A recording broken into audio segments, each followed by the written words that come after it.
Hvaða upplýsingar á launaseðlum? Þurfum við eitthvað að skoða þetta?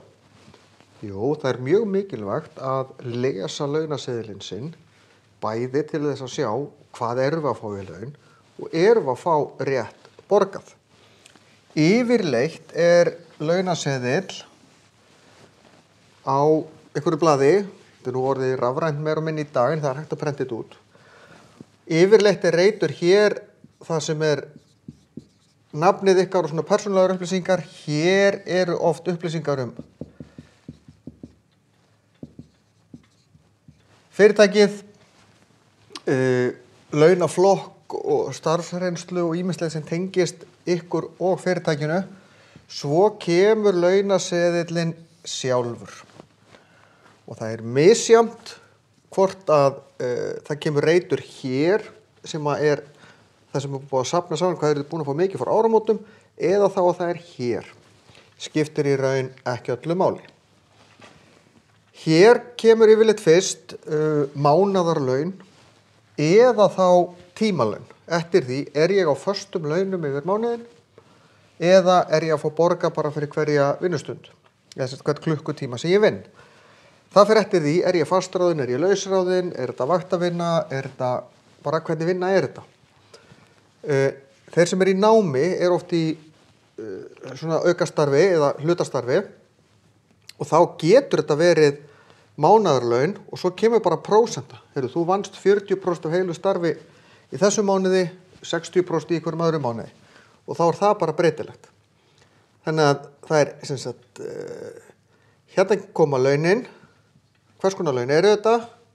Stykki, það að segja, vann ég 1 mánuð, 1 tíma, 20 tíma, 100 tíma yfir mánuðin eða launatímabilið og það kemur yfirleitt fram hér hvert launatímabilið og svo kemur bara samtals, hvað þetta mikið? Síðan koma önnur sem sagt, laun og það leyst eins.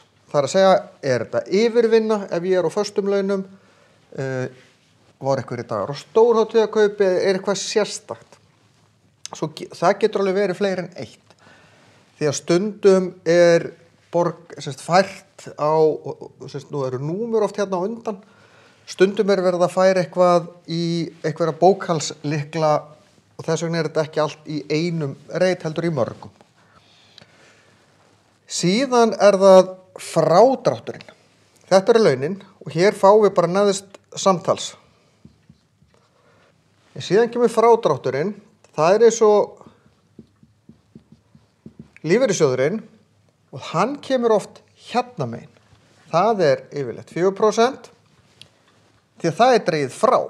Því að þetta það sem við fáum, þetta það sem dregið frá. Ef það kemur samtals á áramótum, þá kemur það í sérreit þar fyrir aftan. Síðan það skattur og hann í 3 þrepum eftir því hvað launin há. Alltaf fyrsta þrep. Ef ég fylli fyrsta þrep þá fer yfir í annað þrep. Ef ég fylli það fer yfir í 3. þrep. Þannig að misjafnt hvað launin há, hvað þrepin mörg. Síðan persónuafsláttur. Og hann dreginn frá skattinum.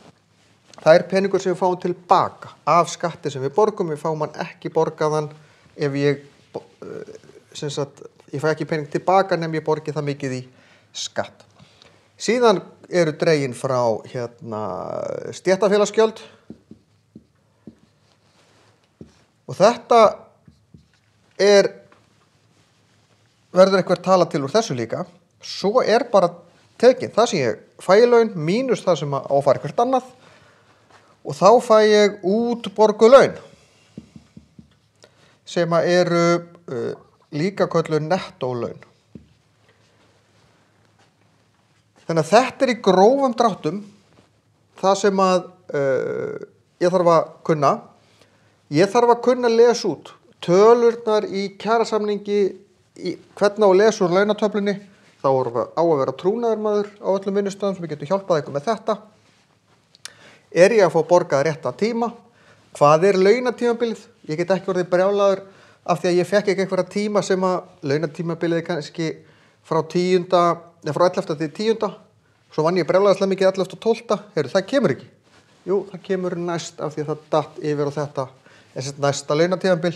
Við erum með svoleiðis hlut á hreinu því að þá getum við bara fylgst með og gert athugasemdir og í langflestum tilfellum þegar við gerum athugasemd þá það bara lagað.